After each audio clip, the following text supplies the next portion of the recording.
Greetings from South Texas, deep South Texas. Just finished up a little project here. I thought I'd do a cowologie on cattle containment. Now down here we don't use a lot of these type of fences actually, but I did. This is more of a Dakota or a Oklahoma, Kansas type of fence. This is 6-strand barbed wire. If you see there, it's Oklahoma OK brand, and it's 4-point barbed wire, 12.5 gauge, and the steel posts are, now this is something we don't use up north, but down here you got to have these. These are galvanized T-posts. They're going for a little over $10 a piece now. But you got to have them down here near the ocean, otherwise your fence will rot out in just a few years. They're set at 12-foot centers, 12 foot between posts there. A lot of guys will put a wood post in, but I just didn't have the energy to do that. Would have added quite a lot of expense. Actually, the wood posts are about $25 or $30 now. I did use great big poles on these corners, which is that's a different corner than I've ever built before. But I thought I'd give it a try and see if it would work. These poles are old REA poles, set in the ground, actually 5 feet, the deep as you could get them, with a skid steer digger, and they're down in the ground 5 feet, and then they're tamped with sand. Let me get back out of the wind here. And then I cross-braced them with this steel here. Wind had to come up, didn't it? Cross-braced them with this steel here, and I really didn't wire tie them, but I think this is going to work. I just notched them out like that and put a holder on there. They're set so deep, I don't think it's going to be a problem. I hope it's not. This pasture, when I started it, I started this work about, I don't know, just after the 1st of January, just after I survived COVID for the second time.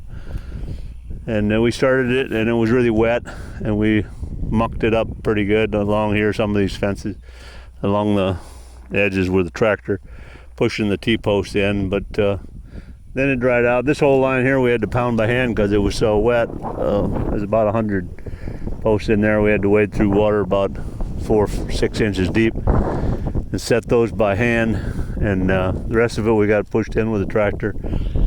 This pasture's about 15 acres roughly.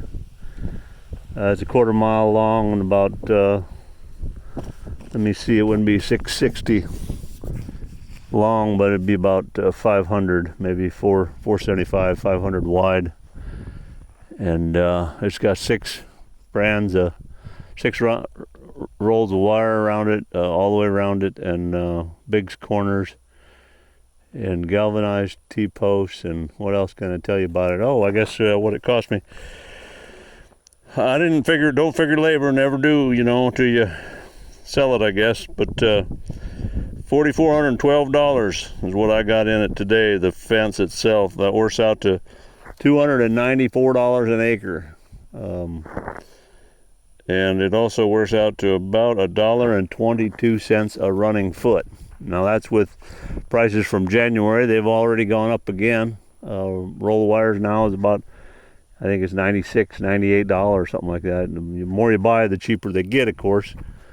And I did get a discount, and I think I got them for around $85 or $90. But anyway, the T-posts now are $10.50 or something. I think I got them for right around $9. And a year ago when I built that other fence over in there, I got them for $7.50. So, I mean, it's just one of those deals. When you got a project you need done, you might as well do it, because you're going to have to borrow more money in a year or two to get her done, it seems like. I did run the numbers on the size of pastures. Now, if you run this at $1.22 a foot, and on a quarter of land, like 160 acres, you'll actually get down to around $85 or $90 an acre rather than the 200 and whatever I just quoted you, 294 I figured.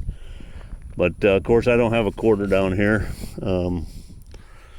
But this is going to make a nice pasture. We're going to be able to irrigate the north pasture, bring the cattle over here to the south pasture, let them graze, and irrigate the north one, or roll them over to the north one and irrigate the south one. And we'll leave these two little pastures in the middle here for hay production.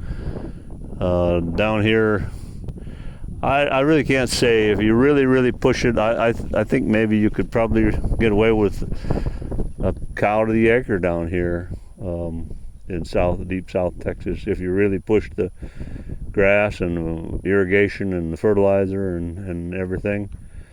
But I don't have nearly that many. I mean, I'm going to be happy with a couple acres to the cow, you know, maybe even 3. You don't use much feed. You don't use much hay down here. I try to sell most of my hay, but this year's been a bad year for hay to sell it. Nobody wants to pay anything for it, and it costs a lot of money for fertilizer and irrigation and work, so you really can't give it away either. So I'm just sitting on about, right at 200 rounds, I guess, right now. But I guess I got hay for about 3 or 4 years if I need it, too. So that's the story on that. They're burning some cane over there, I see, and it's just another perfect day on the 2nd of April here in deep south Texas, Cameron County, the Rio Grande Valley, and where the cattle are fat and the fish are flopping. Actually, no, that's Linton, North Dakota. That's their motto. But anyway, thanks for watching, and I look forward to seeing you again next time. Adios and vayos con Dios.